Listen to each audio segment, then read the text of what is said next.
Hey guys, Corey from Aquarium Co-op. I've got Gianne, who is a betta judge, betta breeder, also runs the website Inglorious Bettas, which is a blog, also has a YouTube channel. We'll put links down below to all that kind of fun stuff.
So we're going to interview her today, and as you guys know, I always start the interviews with this question. So, the question is, you have to breed one, kill one, save one.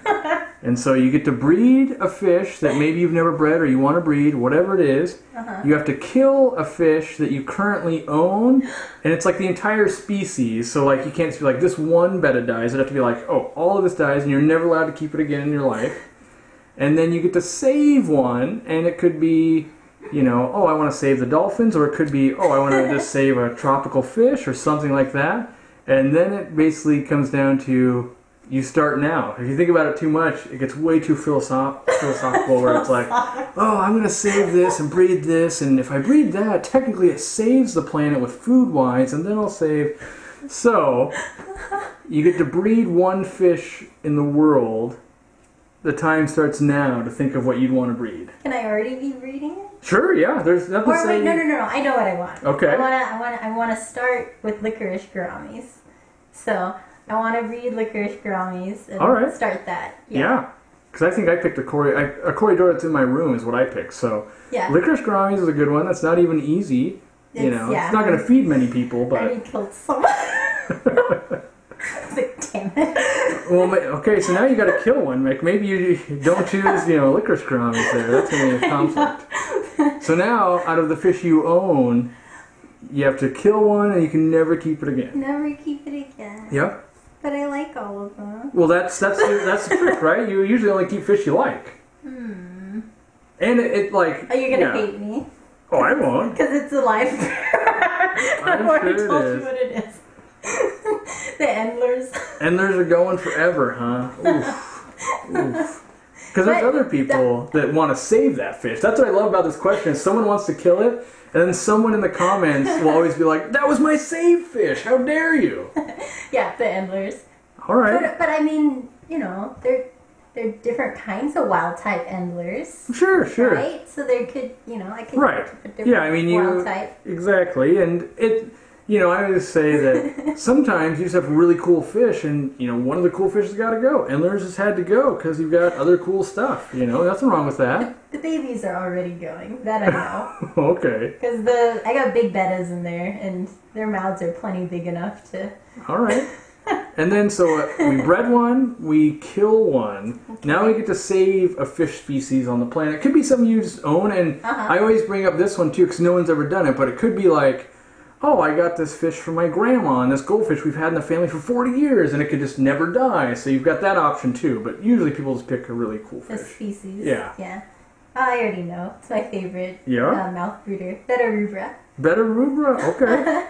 But because, they actually were lost to science at one point. There was a civil war. I didn't know that. Yeah, they were discovered, right?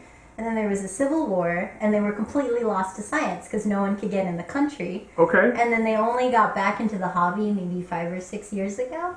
So, it was pretty I didn't know that because I just know Betta rubra showed up. I didn't know that it was like the long lost. It was rediscovered and redescribed in scientific journals. And they're gorgeous, right? Well, yeah, obviously they look good. maybe I'll... And they're pretty friendly. I'll try and get some footage up here with the Betta rubras because I know she's got footage of it and she's gracious enough to share all the video footage so I can grab a bunch of cool stuff off there and show you guys. Okay, so these are my Betta rubra. This is the male, my breeding male here. He's pretty big. There are a few fry in here with him.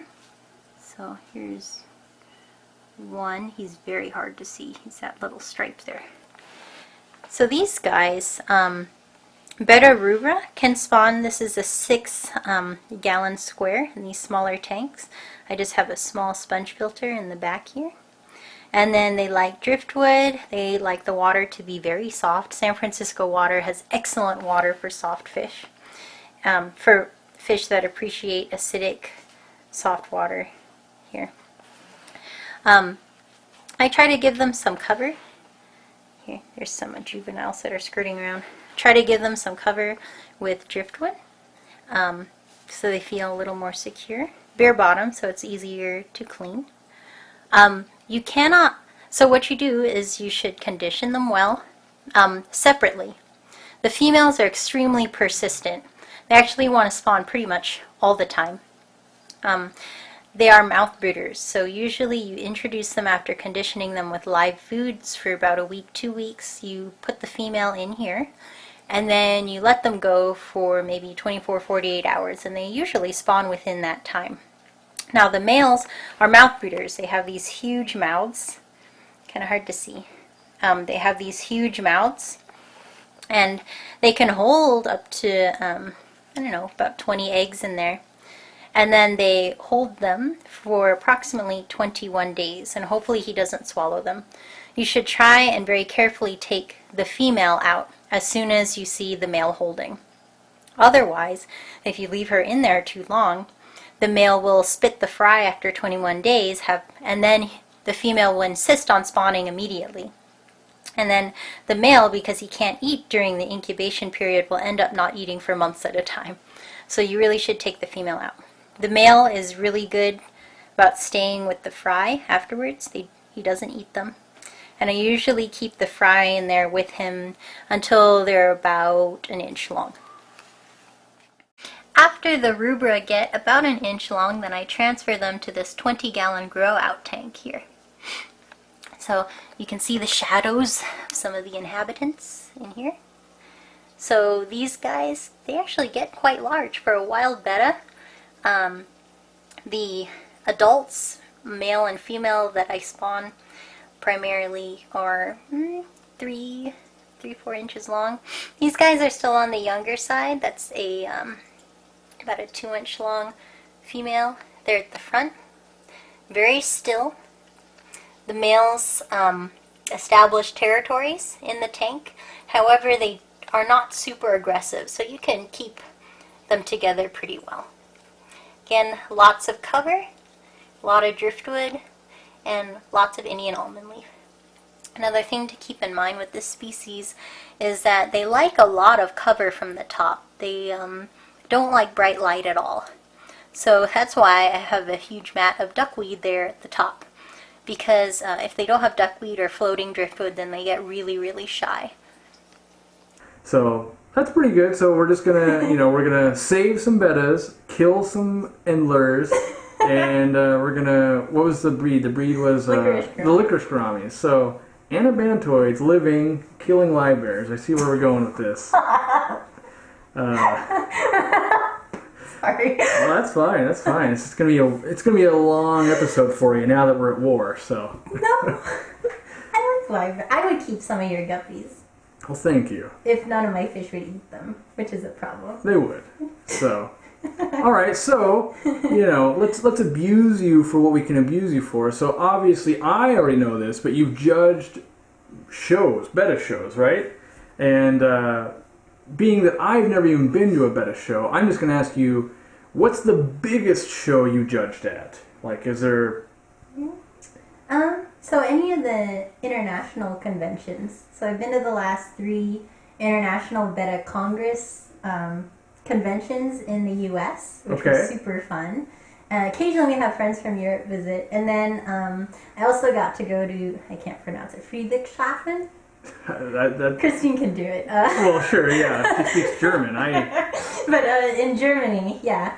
And it was, I can't still, Kampfrischfreunde. Someone on YouTube right now is going, how dare you murder that? Area 2. International Betta Congress Convention.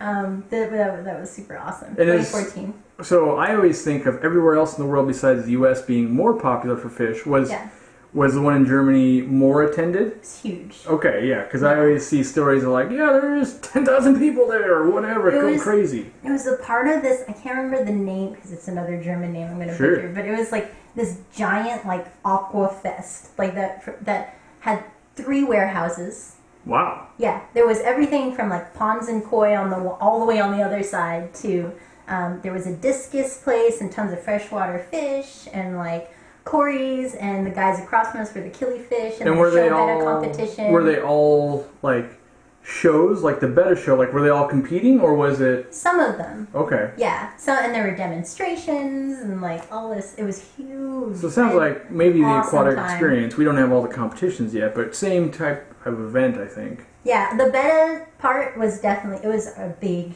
competition, So a lot of people entered that one. So the European shows I think have more fish in general right now. So. And then when you're judging, do you judge all the fish, or is it like, oh, Gianne's really good with this, so you judge all of these?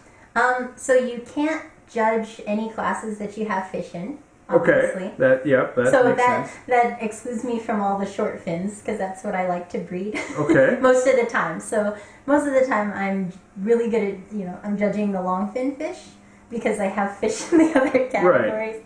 But it's like, how do you say? So usually there are a bunch of judges. And then you break into groups. Like 10 or? So in Germany, there was like a dozen judges. Okay. And then you break up into groups of 2 or 3. Same thing with the Area 1 U.S. convention. Ton of judges. And then you break up into groups of 2, 3, or 4.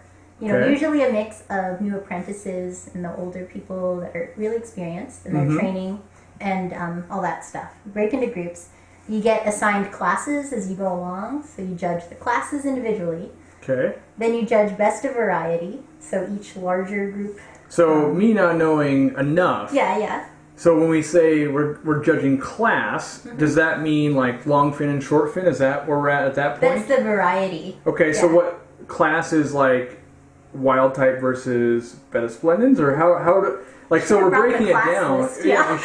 How do we break it down from this first one to the second one? What makes a class? So it depends every year, depending on what's popular.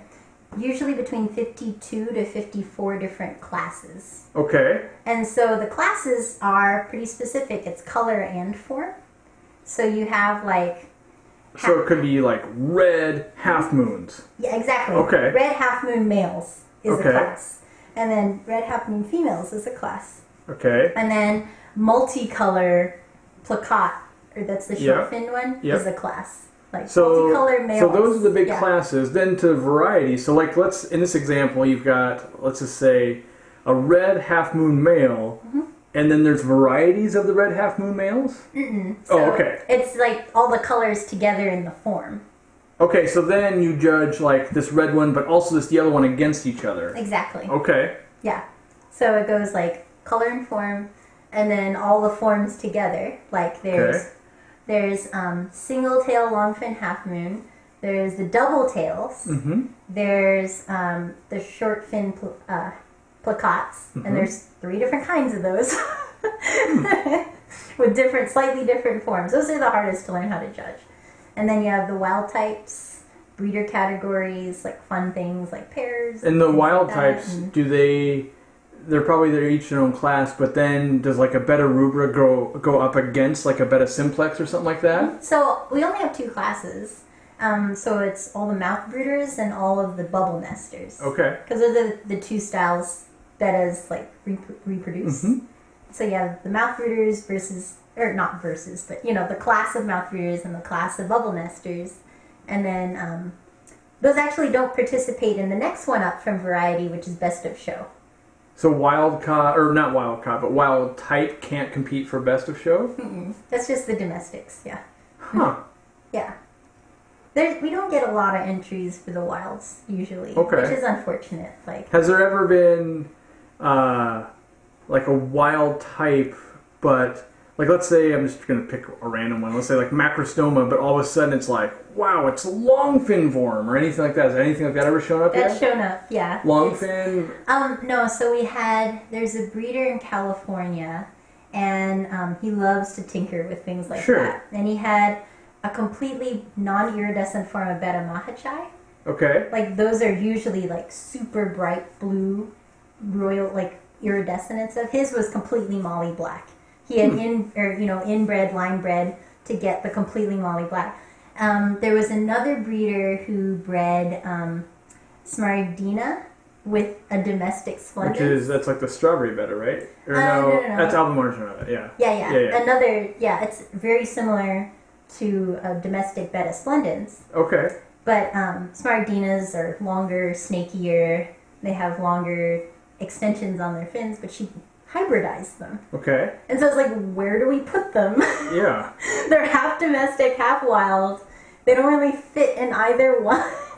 So where there's oddballs, we put them in a class called variations.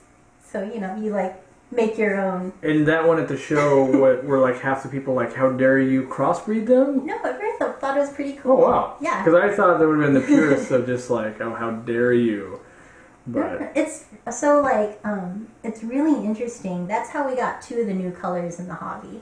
So they got metallic. So those bettas that are like super shiny and coppery and things like that, like beautiful metallic color. They got that by crossing out to, I forget which species, a wild other bubble nesting betta in the same complex. It's complicated.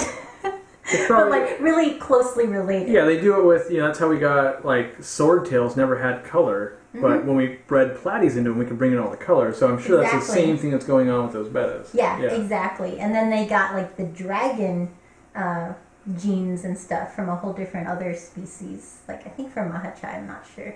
But yeah, through that hybridization. And then they took that and went with it, and then you got the domestics with carrying that gene over and over. So by the time you're like several generations in, it's pretty much a domestic again. So that brings up a question I had thought about weeks ago when I knew you were coming, because I've had this discussion with other betta breeders that come into my store and things like that. So when it comes to a dragon scale betta, some people say that it's like, when I see a dragon scale betta, I think it's because each scale is kind of like outlined in black, and you can really see defined scales. And then some people will say it's when the scales come up onto their face that typically don't have color. That's what makes it the dragon scale. And then on top of those two things, the third thing, I now, I've been importing bettas and stuff myself, but it's gotten so far that I swear I've seen probably 5 or 6 bettas now where the dragon scales actually cover the eyes so they can't see even. Yeah. So what causes the dragon scaling is that there's a block there's an overproduction of that pigment, and it collects within the scale itself. So the scale gets chock full of this pigment, okay?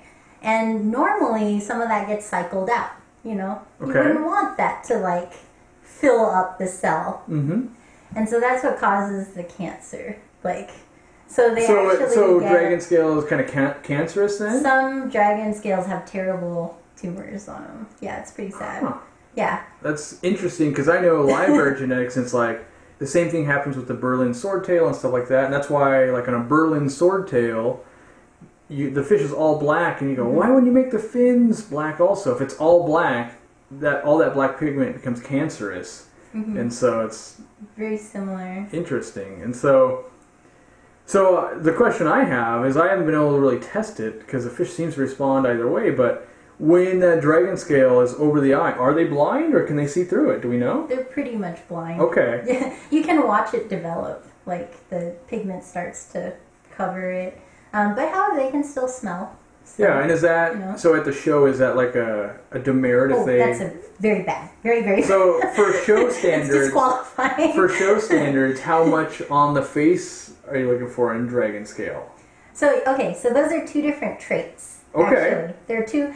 It's really interesting. They must be linked, genetically linked, with that increase in pigmentation. Because so the classic bettas, the classic like blues and greens and stuff, and if you look at a picture of a wild betta, they have a black head, you know, and then the scaling starts after. Right. Yeah, kind of the shoulder and back type of thing. Yep. Yeah. So at the same time, pretty much, that metallics and dragons started getting into the hobby, they started to become masked. So that's the gene that brings the color all the way up over their head. And so if it's masked, you want it to be covered, like completely covered. Like, except for the eyes. Right. No horse blinders. Yeah. No. But yeah, if you have a masked betta, you want it to be completely evenly colored. And when that happens, they're gorgeous. If you have a traditional black head, then you want it to look like a traditional black head, you know? So then, I haven't seen it, but then what that's leading me to believe, since they're two different traits, you could have like just a normal half moon betta, but it could also be masked. Is that true? Yeah. Okay, because I've never seen that. No, like the old, like, we call them the iridescents. So that's blue, green, steel. Those are the three. They're all kind of bluey fish. I've never seen a true green. But anyway, sidetrack. Sure. They all have the traditional black head. But metallic has become so promiscuous throughout the hobby, or ubiquitous, promiscuous. Every time I try to use like a fancy word. That's what you get for using fancy words. You're making me look bad, but now you're just burying yourself. It's perfect. It's like so like it's gotten everywhere in the hobby that it's very hard to see like a really true royal blue old school fish. Because the metallic like just covers it, you know, and then it gets everywhere, and it's hard to breed out, and you know. So what the metallic is actually another iridophore. So it's another pigment, and it kind of like interacts with the iridescent, and it looks cool, but to get it out is really hard. So right, because it's either dominant or something like that, or whatever. But, yeah. So now I know more about dragon scale and mast apparently, which in my mind those were the same thing. Yeah, they're linked. I'm pretty sure they're pretty closely linked. Yeah. But you can separate them. Man, I should have read more before. I didn't realize you're answering questions way more thorough than anyone ever has before. So don't feel bad. I should have studied. That's right. I can't name the specifics. Next time I have you back, you'll really be caught up, and I'll ask you things that aren't even related to bettas. You're like, what are you doing? But I am moving more towards wilds. It's true. So you know. So the next thing I want to know is, what is the definition of like a mustard gas? That's like the most thing I ever get asked for at my store. Like, can you get mustard gas? I don't even know. Honestly, I don't even know. Okay. I don't even know. Like, okay. So because my general definition, like from a guy that is not the betta guy, I would say that it's basically like, one color's the body, then there's like a stripe of color, and then either another stripe or the same color as the body on the outer ring of the tail. That's the best way I describe it, or that I understand it. You describe what we call a butterfly. Okay. So we have patterns in the bettas. So a butterfly is a particular pattern where, just as you described, there's the body, and then sometimes it's the same color body, but it's like a band. And then ideally in the show it would be like half and half, or it would be 1, 2, 3. It's like n divided by the number of colors on the fish. And it's beautiful when you have a completely even one. But that's a butterfly. So you're looking for sharp contrast, like evenness of color, things like that. So a mustard gas, and I would read about this in high school. So the original mustard gases were, oh my god, I'm going to get the name wrong.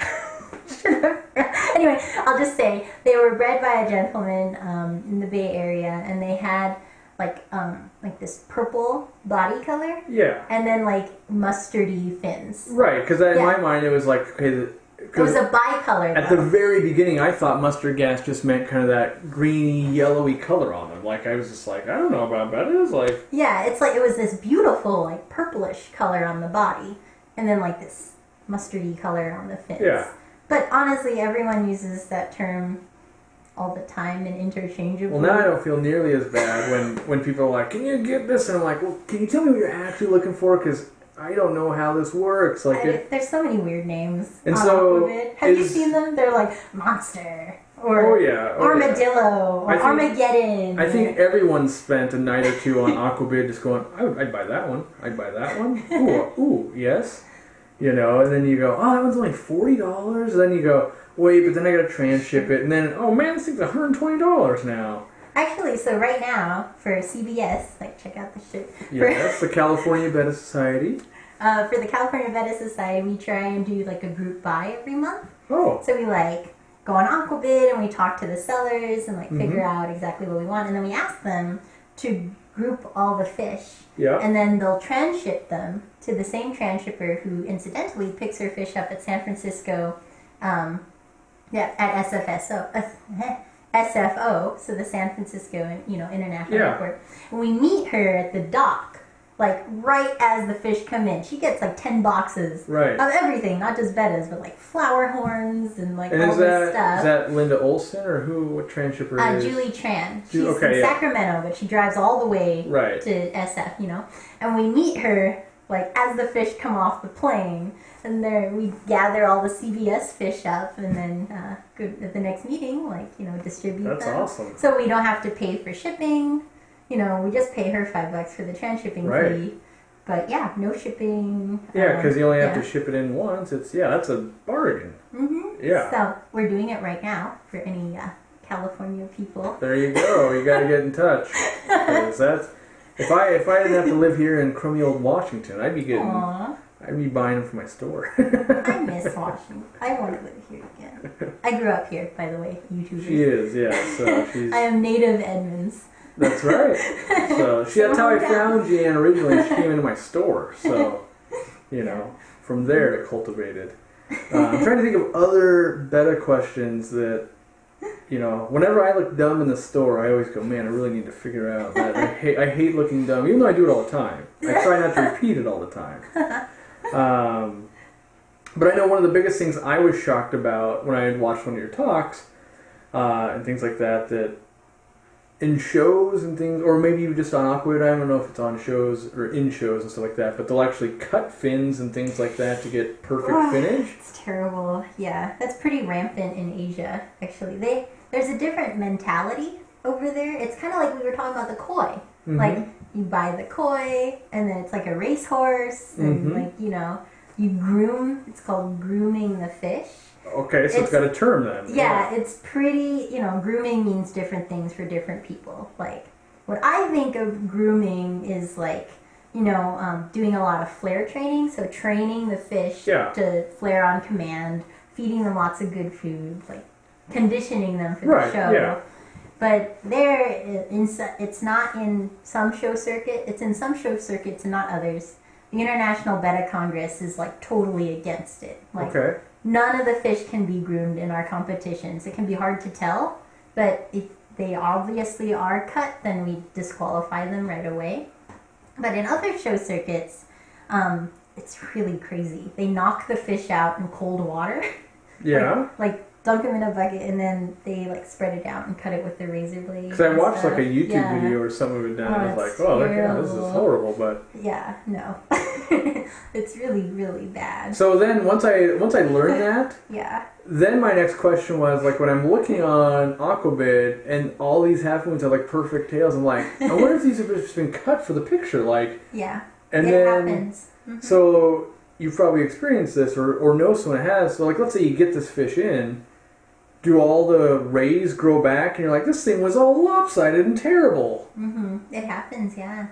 And you can tell because the ray will be slightly bent or kinked, right where it was cut most of the time. Okay. It'll be just a little kink, but it's very even, But it can be hard to tell. Some fish have like that beautiful, pretty straight like And how very often, symmetrical and balanced. you've bred a ton, well, in my opinion, compared to me, a ton of Bettas.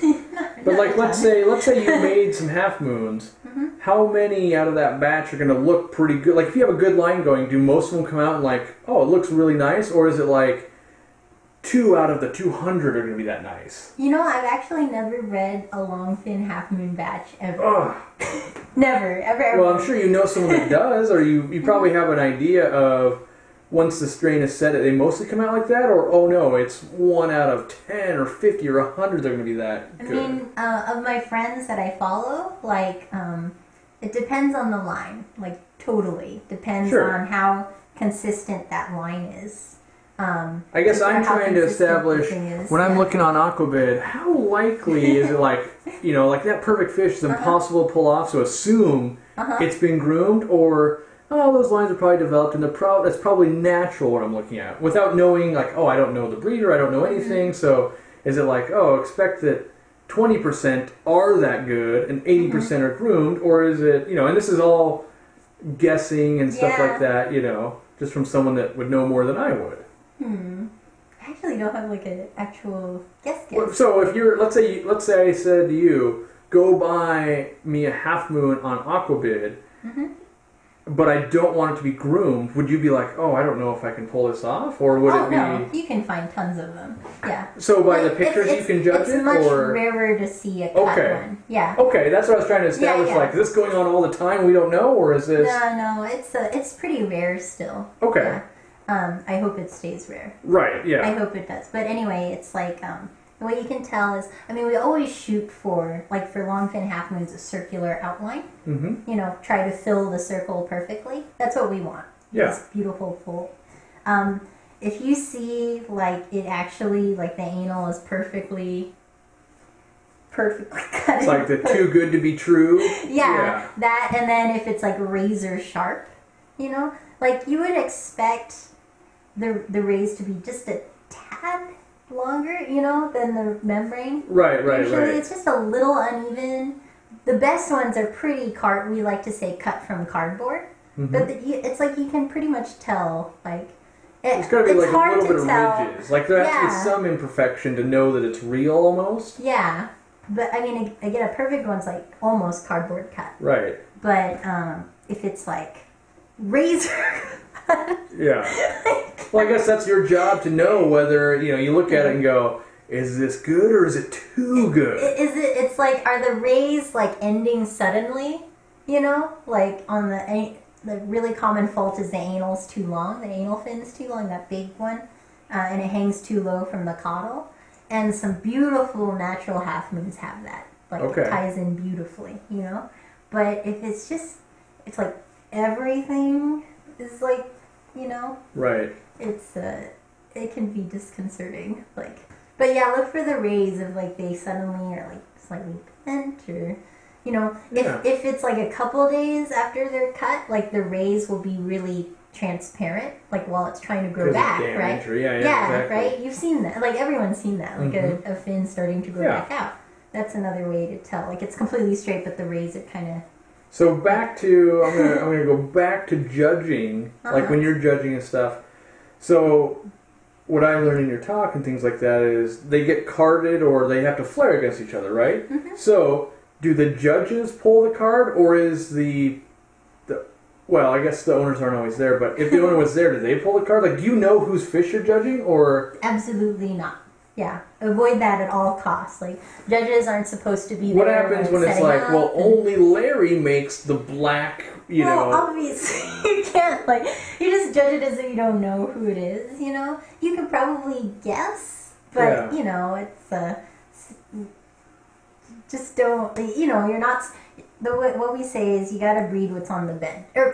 You got wow, you have to judge what's on the bench. Sure. Like, don't make any assumptions who bred it, what its genetics might be. That's like really, like better people are genetic people. So it's like, but you can't like be like, ooh, they might be carrying this or stuff like that. You can kind of tell like what they might be carrying, but it's got to be phenotype.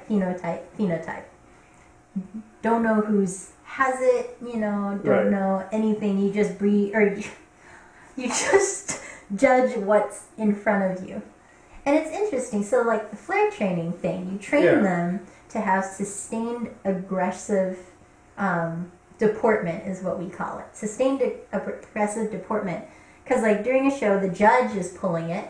Right. You know, and a good technique is to, like, you know, line up. You can have anywhere from, like, 1 or 2 bettas in a class to, like, I was telling you, like, 60 bettas in a class. But it's normally not that big. It's more like 5 to a dozen, you know. So you go up for the class and then just pull all the cards and kind of sit back. And there should be that immediate aggressive reaction. And so you guys are judging the whole class at once, not like 2 fish at a time, or? There's a lot of techniques. The best technique, I think, is to pull it, get an overall impression, and then start to arrange them, you know, 2 by, like, one, like compare, move the fish as you go along, this one. So we do the least fault system. And so every fish starts at 100, and then we have, like, a manual this thick. I considered bringing it. That's like, it's like... You don't want to buy an extra plane ticket just to bring the manual? No. It's like for all the classes, it's like all these, like, this is a severe fault, major fault, minor fault, slight fault. And severe is like minus 17 points, major is minus 9, you know, minor, I forget. You just Sure. minus it's all there when you're doing it. Yeah. You're just supposed to have a manual there.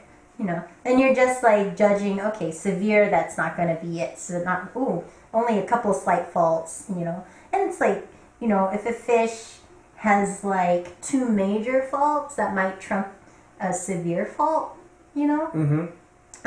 Things like that. But you have the fish, and then you pull them out and arrange them. And then you card up those fish again that you're not going to consider so they don't get tired, okay? And then you come down here, and then you start comparing form and color. You do those at the same time. You know, you look at the class name. If it's supposed to be a red, long fin, half moon male, then you judge it as per all of those standards that pertain to that. Like, is it, you know, does it have aggressive deportment? They're fighting fish. That's really important. It's hard to judge a fish that's lying down. Yeah. You know, they have to have all their fins erect. Is it really red? You know, or did I say black? I can't remember. No, it's red. Okay. We're judging red better here. Is it really red? Does it have thick, red, vibrant, you know, fins and body and, you know, head, all of that? Is it red? You know, a common fault is white ventrals, you know. Yeah. Another common fault is, like, bluey iridescence. And if it's, like, severe iridescence or super, maybe it's only a couple scales, you know. So you just, like, pull them out and you're, like, comparing, like, between these, and you're shuffling them around, and every once in a while you have to go back to the ones that you kicked out and be like, okay, maybe over here, you know. And how long is this process taking? Like, is this like, is it like 4 minutes, or is this like, oh yeah, it took 42 minutes, or? Depends on the judge, but for me, it takes me like 2 to 3 weeks. It feels like that.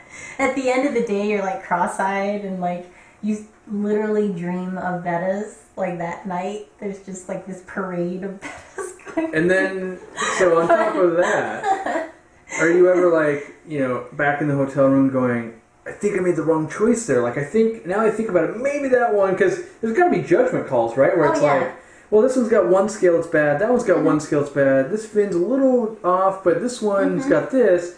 And eventually it's got to come down to, I just think this is better. But then you spend the next day like agonizing, like, well, maybe the other one wasn't bad, but it just... Well, okay, there's so many classes. Like, and I guess each class would take me between 15 and 20, sometimes 30, you know. Yeah. But the nice thing is usually judge in pairs. Mm-hmm. You know, if there's enough judges, you judge in pairs, which is nice. You're constantly discussing, which is what takes so damn long, because you're like... Do you ever get into an epic battle with the judge? Like, no, you're completely wrong. That fish is horrible. Yes, there's totally those.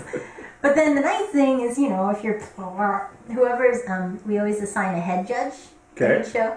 And then eventually we'll be like, got to take this to the higher court, you know? Yeah. We bring the head judge over. And then the other judge gets, you know, it's like, oh, I want to see what's going on. And everyone's like clustered around these 2 fish. Right. You know? And then, so you break up in small groups, or sometimes individually, for the class judging. And then you get all the first place winners to do best variety judging. Mm-hmm. And all the judges that don't have fish entered in the show come in and do that. because even if your fish personally isn't in best of variety, I mean, there's the chance, right? Right. And so, you know, all the judges that are clustered around this table in the back, and it's like 4 hours at this point of judging, you know? And then it's like another hour of best of variety judging, and then you get the best of varieties, and then you have like maybe, like 5 best of, you know, 4 or 5 best of show fish, you know? And that takes forever. Like, because it's the best of the best at that point, so you're so few faults at that point. It's like parsing, like, you know, slight faults. And so, do judges get reputations like, dang it, Gianne's judging my fish again. She's always so hard on this trait. Yeah, people get reputations, like, and it's, you know, you try to be as objective as you can be.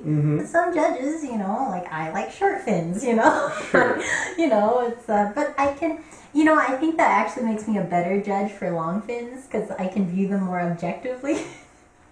You know, some people like certain colors more than others, and you know, there's other things too. It's like, you know, people take into account that it's super hard to breed a beautifully velvet black betta. Like, it's just difficult, you know. So there's that, and you know, or this one has an exceptional banding pattern, you know. So, but then you know, you try and judge by the standard is every fish is given due. Shoot, what is this? Due. Like process, or like due process, yeah. It's due, like, you know, it's due diligence, like you give it the attention that it needs. I know what you're trying to say. Yeah. It's like every judge has the becoming a judge is like a year or 2 long process. Like, sure, I should know that. The main judging mantra. You don't need to know that. Due diligence. Due diligence. It's due diligence, guys. But anyway. Yeah, so a show can take up to like 6 or 7 or 8 hours, depending on how big the show is. Is it usually done in one day? Yeah. Just start at 7 or 8 in the morning, just go. And then, so like other events, like koi shows and stuff, people will buy stuff and just literally enter it. Does that happen also at Betta shows, where it's like, I'm going to buy this fish and we're going to enter it and see how it places? You know, we recently just added the purchased fish category for that very purpose. Oh. So now, because the International Betta Congress is actually based by Dr. Gene Lucas. He did a lot of research on bettas. And you know how researchers, what they do is that they have banks of like fruit flies or zebra danios or something that have specific mutations. Right. And they maintain those stocks. And so he started the club to do that, to use hobbyists to bank. He was particularly interested in colors, like different, you know. It's pretty cool. But anyway, so he wanted to create this hobbyist base that he could pull from that had like specifically line bred, preserved colors and forms, like all these different mutations. And so because it's based on that, the IBC usually like wants all the bettas to be self-bred for all the open classes. Yeah. But then we recently added the purchased fish category. So they have an entirely separate purchased fish best of show. Like just. And so does that mean purchased at the show, or if I was, let's say, buy one on Aquabid, I'm supposed to enter it in the purchase, not the I bred it? Exactly. Yeah. And how often, like, how do you prove, like, let's say I buy this stunning betta on Aquabid and I ship it to a conference, how do we prove that I bred it? Is it just honor system? Asking the hard questions. Well, that's what everyone wants to know, right? Like, I'm trying to win a betta title here without doing any work. So you know, there's been controversy.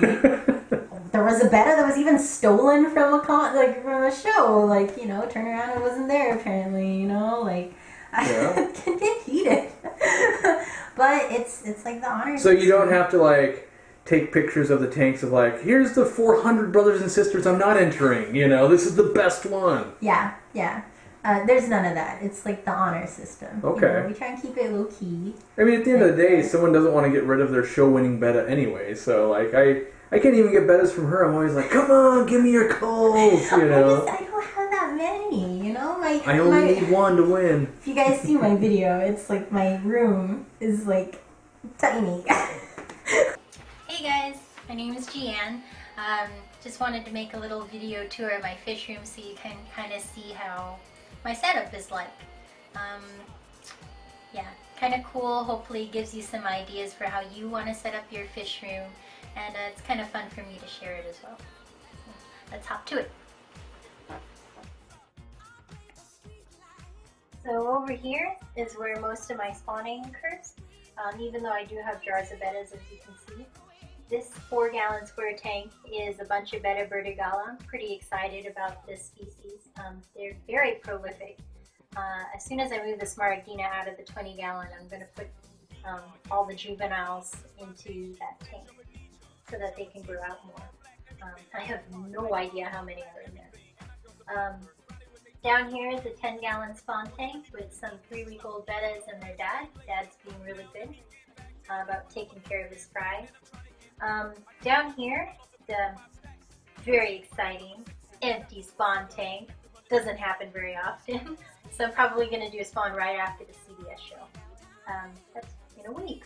Wow. And then here's a 16-gallon planted tank that also acts as a grow out, also as a community tank for pleasure. Got a couple of stir-by cories, some Gertrude rainbows, and one little Crowntail doubletail runt that's still growing. For some reason, the Crowntail doubletails seem to grow very slowly compared to their other siblings. Are hooked up to one central pump, which I have wrapped in a towel back there. You can see I have a mess of tubes and gang valves that redirect the air to all the filters on all of these tanks. Come on, buddy. There we go. Happy boys.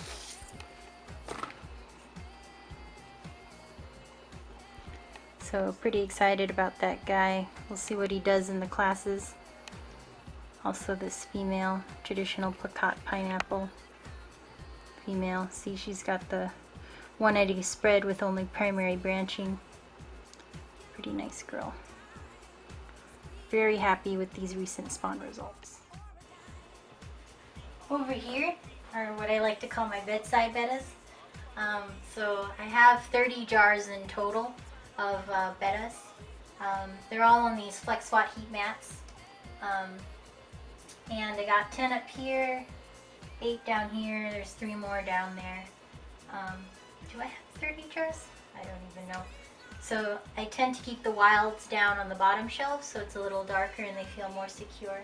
The domestics don't care. In fact, they really enjoy the interaction that they get when they're up here. They're about eye level and every time they see me they're like, ah, food! So it's great. This shelf is very handy. Here's my 30-gallon grow out. It's got around 40 yellows in it right now, plus some cockatoo cichlids. Hey there. Then here's my 20-gallon, which currently has lots and lots of hungry Smaragdinas. Here. Very hungry Smaragdina. Little babies though, still. Hatchery in the window. So I have 2 dishes. Those are able to accommodate mostly all. Over here I have some 5-gallon planted tank and a 2.5-gallon planted tank. This one currently contains a pair of Smaragdina females. Not sure what's going to go into it after they leave. Kind of excited about that too. And then in here is a breeding colony of Illasoma evergladi. It's kind of a new species. It's not the normal evergladi. It's let's see. Currently, Illasoma species Affinis evergladi. So something like evergladi. Collected by John Boylan, and I got them at the auction. So they're pretty fun little sunfish.